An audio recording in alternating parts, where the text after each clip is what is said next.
जय शनिदेव। प्रिय दर्शकों, मैं राजेश जोशी आपका ज्योतिष जागृति केवल सत्य कार्यक्रम में आज फिर से स्वागत करता हूं। अपनी सिखाने की श्रृंखला को आगे बढ़ाता हूं। प्रिय दर्शकों, आज हम बात करते हैं तुला लग्न की कुंडली में कौन से योग कारक ग्रह कैसे कैसे अपनी गलत प्लेसमेंट से जातक को जीवन यापन में बुरा प्रभाव देते हैं अपनी दशा अंतरदशा में। प्रिय दर्शकों, आपकी कुंडली में ये बात आपको बहुत अच्छी तरह समझनी होगी कि ग्रह चाहे कितना भी अच्छा पड़ा हो, लेकिन वो अपना पूर्ण फल अपनी दशा अंतरदशा में ही देता है, या वो गोचर में अच्छा चलता हुआ जिस भाव में चला जाए, अगर कुंडली में अच्छा हो तो ही वो अच्छा फल देता है। क्योंकि बहुत सारी बार ऐसा देखने में आता है, बहुत सारे अच्छे अच्छे उच्च के योग कारक ग्रह बहुत अच्छी जगह प्लेसमेंट में पड़े होते हैं, लेकिन पूरे जीवन यापन में उनकी दशा ही नहीं आती। फिर वो सिर्फ जितना फल अंतरदशा में दे पाते हैं, जो बहुत थोड़े स्पैन के लिए साल 2 साल 3 साल के लिए आई, वो अपनी अंतरदशा में या पत्यंतर दशा में ही अपने पीरियड में वो अच्छा फल देने में सक्षम होते हैं। क्योंकि बहुत सी बार ऐसा देखने में आया है, जातक आके बताता कि हमारा तो ये ग्रह उच्च पड़ा है जी, लेकिन पूरे जीवन यापन में उसकी दशा आने का कोई योग ही नहीं बनता। तो उसका उच्च होना गोचर में सदैव उसे हेल्प जरूर करता है, लेकिन दशा अंतरा जब तक पूरी नहीं मिलती तब तक वो पूर्ण राइजिंग वो ग्रह नहीं दे पाता जो कुंडली में अच्छा पड़ा हो। तो प्रिय दर्शकों, आज फिर बात करते हैं तुला लग्न की कुंडली की। तुला लग्न की कुंडली में ये तुला लग्न की इसलिए बनी क्योंकि लगन में 7 नंबर लिखा है। अब आप ये बहुत भली भांति जान चुके हैं।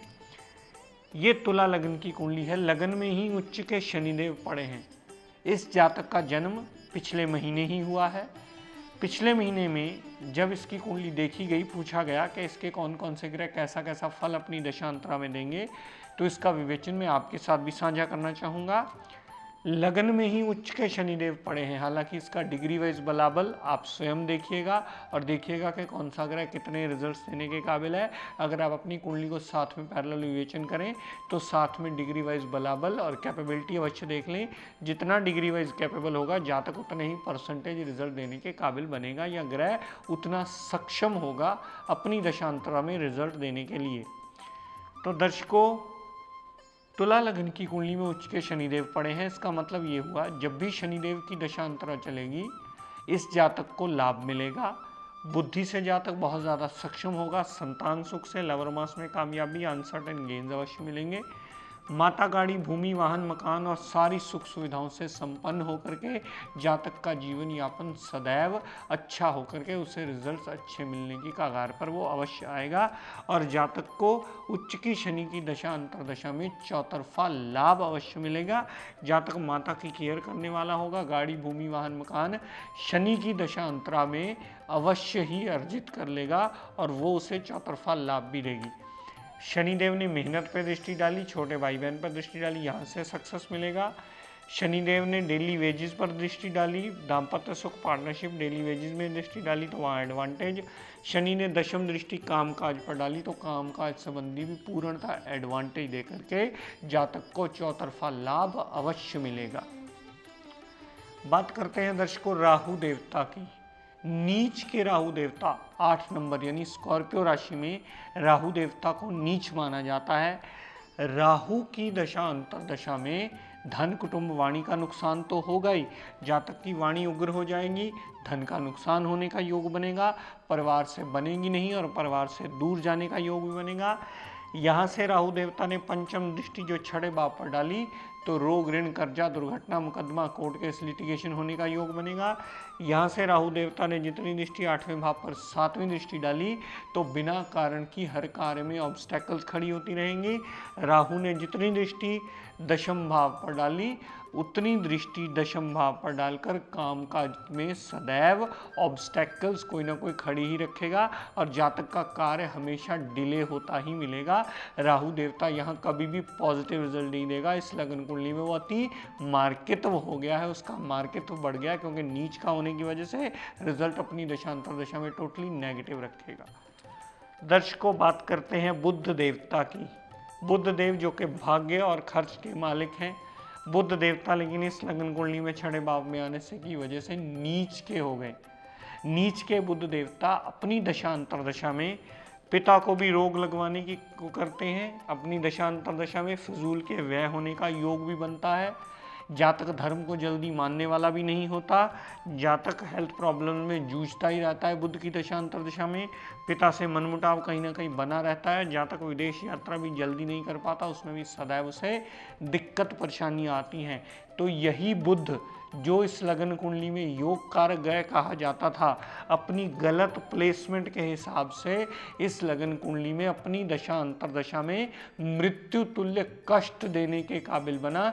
यही बुध देवता इस लगन कुंडली में अपनी दशा अंतर्दशा में मार्कित्व के रिजल्ट देने में बाध्य हो गया। यहाँ से बुध देव ने 12वें भाव पर जितनी दृष्टि डाली तो सदैव रिजल्ट टोटली नेगेटिव, फजूल के व्यय, हेल्थ प्रॉब्लम, अस्पताल के खर्चे इस जातक के लगे ही रहेंगे बुध की दशा अंतर्दशा में। तो बुध इस लगन कुंडली में मारक गिना जाएगा, वो योग कारक नहीं गिना जाएगा अपनी गलत प्लेसमेंट की वजह से। दर्शकों, बात करते हैं सूरज बृहस्पति जो के 7वें भाव में बैठे हैं। दोनों ही ग्रह इस लगन कुंडली में मारक माने जाते हैं। सूरज देवता की दशा अंतर्दशा में पार्टनरशिप में प्रॉब्लम आएगी, डेली वेजेस में प्रॉब्लम आएगी, दाम्पत्य सुख में प्रॉब्लम आएगी। यहाँ से सूरज देवता ने जितनी दृष्टि लगन पर डाली तो जातक को एक जिद्दी स्वभाव का बना के सूरज की दशा अंतर्दशा में जातक को बोल्ड पर्सनैलिटी बना देंगे, लेकिन उसके रिजल्ट्स टोटली नेगेटिव रहेंगे। धन का आगमन अगर कहीं ना कहीं से होता रहेगा तो पार्टनरशिप में, दाम्पत्य सुख में छोटा मोटा कलह कलेश मचा रहेगा और सूरज की दशा अंतर्दशा में हेल्थ प्रॉब्लम भी लगी ही रहेगी। बात करते हैं दर्शकों बृहस्पति देवता की जो कि इस लगन कुंडली के अति मारक ग्रह हैं। इन दोनों का 7वें भाव में बैठना डेली वेजेस को भी बुरी तरह हिट करता है, पार्टनरशिप को भी बुरी तरह हिट करता है और विवाह में भी दिक्कत परेशानियां ला करके जातक का जीवन यापन सदैव मुश्किलों में ही बढ़ता है। तो बृहस्पति देवता की दशा अंतर्दशा में डेली वेजेस, पार्टनरशिप में प्रॉब्लम आएंगी। यहाँ से बृहस्पति देवता ने दृष्टि डाली तो लाभ में कमी आना, बड़े भाई बहन से ना बनना, छोटी मोटी यात्राएं होने के बाद भी लाभ का ना होना और बड़े भाई बहन से छोटी मोटी हेल्थ प्रॉब्लम का रहना, लड़ाई झगड़ा क्लेश होना वो भी बनता रहता है।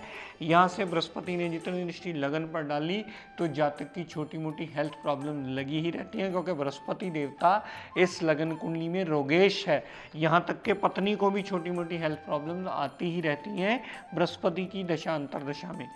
यहाँ से बृहस्पति देव ने दृष्टि डाली, नवम दृष्टि जो 3रे भाव पर डाली तो उसके संबंधी भी छोटे भाई बहन से भी कलह क्लेश मचा रहेगा, छोटी मोटी यात्राएं भी होती रहेंगी। जातक को नॉर्मल से ज़्यादा हार्डवर्क करने के बाद ही रिजल्ट मिलेगा और ये बृहस्पति देवता अपनी दशा अंतर्दशा में टोटली रिजल्ट नेगेटिव दे करके जातक के जीवन यापन की मुश्किलें कई गुना बढ़ोतरी करते मिलेंगे। एक बात सदैव याद रखिएगा प्रिय दर्शकों, ये मारक ग्रह है। जितना कुंडली में डिग्री वाइज बलाबल में कम हुआ उतने ही जातक के रिजल्ट्स अच्छे होंगे। जितना मारक ग्रह डिग्री वाइज बलाबल में ज़्यादा हुआ उतना ही उसका मार्केट बढ़ जाएगा और जातक का जीवन यापन मुश्किलों से भर देगा वो। दर्शकों, बात करते हैं शुक्र देवता और केतु देवता की। शुक्र देवता 8वें भाव में ओन साइन के पड़े हैं और यहाँ वो योग कारक ग्रह नहीं रहे क्योंकि गलत भाव में प्लेसमेंट हो गई है। शुक्र की दशा अंतर्दशा में जातक को सदैव मृत्यु तुल्य कष्ट तक होगा। जातक की ऑब्स्टेकल सारी जिंदगी के लिए शुक्र की दशा अंतर्दशा में बड़ी रहेंगी। हार्डवर्क ज़्यादा करेगा, आउटपुट नहीं मिलेगी, ससुराल पक्ष से बहुत ज़्यादा नहीं बनने वाली। हमेशा जातक की प्रॉब्लम्स नॉर्मल से हर काम में उसको ज़्यादा ही करनी पड़ेंगी। यहाँ से शुक्रदेव ने जितनी दृष्टि 2रे भाव पर डाली, धन कुटुंब वाणी संबंधी जितनी दृष्टि डालकर तीनों के संबंधी नुकसान मिलेगा। धन का नुकसान होगा, परिवार साथ देने वाला नहीं होगा और वाणी भी जातक ऐसी बोल देगा जो सामने वाला सुनना पसंद ही नहीं करता है, उसके संबंधी टोटली रिजल्ट नेगेटिव मिलेंगे। बात करते हैं दर्शकों केतु देवता की। केतु देवता एक तो मारक ग्रह बन गया, नीच का प्लेसमेंट, ऊपर से भाव गलत। इसका मतलब उसके मार्केट में कई गुना इजाफा हो गया।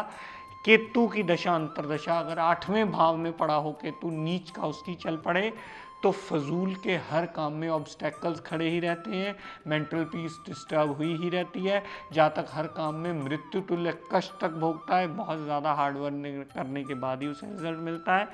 यहाँ से केतु देव ने जितनी दृष्टि 12वें भाव पर डाली तो फजूल के व्यय होते रहेंगे, अस्पताल तक के खर्चे होंगे, विदेश यात्रा में होंगे खर्चे, जातक को जेल यात्रा भी हो सकती है अगर सही तरीके से कुंडली का विवेचन आपने ना करवा के इसके उपाय किए तो। यहाँ से केतु देवता ने दूसरे भाव पर जो 7वीं दृष्टि डाली तो धन का अभाव बना रहेगा, परिवार साथ देने वाला नहीं होगा, वाणी भी अननेसेसरी उग्र होकर जातक ऐसी बात बोल देगा केतु की दशांतरा में जो सामने वाला सुनना कतई पसंद नहीं करेगा। केतु की 9वीं दृष्टि चौथे भाव पर डाली तो माता, गाड़ी, भूमि, वाहन, मकान अगर लेने वाला हुआ तो केतु की दशांतर दशा में वो जल्दी कभी नहीं लेने देगा, क्योंकि जितना केतु की 9वीं दृष्टि का असर चौथे भाव पर आया तो चौथे भाव संबंधी सारे कार्य लेट होंगे और माता से भी अननेसेसरी मनमुटाव बनने का योग केतु की दशांतर दशा में बना ही रहता है। दर्शकों, बात करते हैं मंगल देवता की। मंगल देवता इस लगन कुंडली में मारक ग्रह हैं, लेकिन विवाह के स्वामी को उठा करके लाभ में रख दिया। तो विवाह के स्वामी को लाभ में रखना, विवाह के बाद उसके लाभ में प्लस होने का योग बनता है, धन का आगमन होने का योग बनता है। यहाँ से मंगल देवता ने अपने भाव पर दृष्टि डाली तो राहु की नीचता को भी भंग किया, परिवार साथ देने वाला होगा, वाणी उग्र होगी, लेकिन धन का आगमन कहीं ना कहीं से होता रहेगा। यहाँ से मंगल देव ने 7वीं दृष्टि जो पंचम भाव पर डाली तो पुत्र प्राप्ति का योग बनाएगा, माइंड को अग्रेसिव करेगा, लव रोमांस में नाकामयाबी देगा, अनसर्टेन लॉस दे सकते हैं मंगल की दशा अंतर दशा में। ये दिक्कत परेशानियां आपको खड़ी ही मिलेंगी। यहाँ से मंगल देवता ने 8वीं दृष्टि जो 6 भाव पर डाली तो रोग, ऋण, कर्जा, दुर्घटना, मुकदमा, कोर्ट केस, लिटिगेशन से सारी दिक्कतें दे करके मंगल देवता अपनी दशा अंतर दशा में सदैव जातक को परेशानियां देते ही मिलेंगे। दर्शकों, बात करते हैं चंद्रमा देवता की, जो कि 10वें भाव के मालिक हैं, उठकर 12वें भाव में चले गए। चंद्रमा की दशा अंतरदशा में जातक का कामकाज कभी जल्दी सेटल होता ही नहीं है। हाँ, वो कामकाज विदेश में जाकर के कर ले, क्योंकि ये विदेश का घर है। कामकाज का लॉर्ड उठकर विदेश में चला जाए तो विदेश में जाकर नौकरी कर सकता है, जॉब सबॉर्डिनेशन कर सकता है, क्योंकि चंद्रमा की जितनी दृष्टि 6 भाव पर डलती है वो सदैव जातक को जॉब सबॉर्डिनेशन, अंडरवर्क रह के काम करवाती है। अपनी इन्वेस्टमेंट लगा करके ऐसे जातक को सदैव वर्जित माना जाता है। कहा जाता है कि आप अपनी इन्वेस्टमेंट लगाकर कभी काम मत कीजिएगा, अंडरवर्क रह के काम कीजिए, सबॉर्डिनेशन में काम कीजिए, जॉब वर्क में काम कीजिए। वही चीज़ आपका जीवन यापन आसान करने में सदैव मददगार सिद्ध होती है। प्रिय दर्शकों, आज का टिप ऑफ द डे देता हूँ, नोट कर लीजिए। बहुत सारे लोग ऐसे आते हैं जो बहुत सी जगह घूम कर आए होते हैं, फिर वो हमसे भी जब सलाह मशवरा करते हैं तो हम देखते हैं कि उनके बहुत सारे रत्न पहने हुए हैं। कई बार किसी ने पन्ना पहना होता है, मूंगा पहना होता है, पुखराज पहना होता है, और बहुत सारे रत्न सही भी होते हैं। लेकिन उनमें सबसे बड़ी एक गलती होती है कि जिस भी चीज़ का आप रत्न धारण करें, फिर उसका रंग धारण करने के बाद उसका दान नहीं किया जाता। मान लीजिए एक तरफ तो आपने बुद्ध का पन्ना पहन लिया, दूसरी तरफ आप पट्टे दान करने हैं गौओं को, तो ये कभी नहीं किया जाता, ये सदैव वर्जित माना जाता है। इसे सदैव स्मरण रखिएगा। जिस भी ग्रह का रत्न पहना जाता है उसका आजीवन दान कभी नहीं किया जाता, क्योंकि रत्न धारण करने का मतलब ये होता है कि आप उसकी रश्मियों को बॉडी में स्टोर कर रहे हैं, और दान करने का मतलब ये होता है उन रश्मियों को बांट रहे हैं। अगर आपने रश्मियाँ स्टोर करनी शुरू कर दी तो कृपया उसे बांटिए मत। अगर दान कर रहे हैं तो उसका रत्न धारण मत कीजिए। रत्न धारण किया है तो उससे संबंधित चीज़ों का दान मत कीजिए, क्योंकि ये दोनों एक दूसरे के उल्टी चीज़ें हैं। रत्न का मतलब ग्रहों की किरणों को बढ़ोतरी करना, और दान का मतलब ग्रह की किरणों को डिक्रीज करना, न्यूलीफाई करना, नील की तरफ लेकर के जाना, अशुभ प्रभाव या शुभ प्रभाव कम करना। तो प्रिय दर्शकों, आज अपनी वाणी को यहीं विराम देता हुआ हम सब के लिए मंगल कामना करता हुआ शनिदेव से ये प्रार्थना करता हूँ कि हे शनिदेव, हम सब पर अपनी कृपा दृष्टि, दया दृष्टि सदैव बनाए रखें। जय शनिदेव।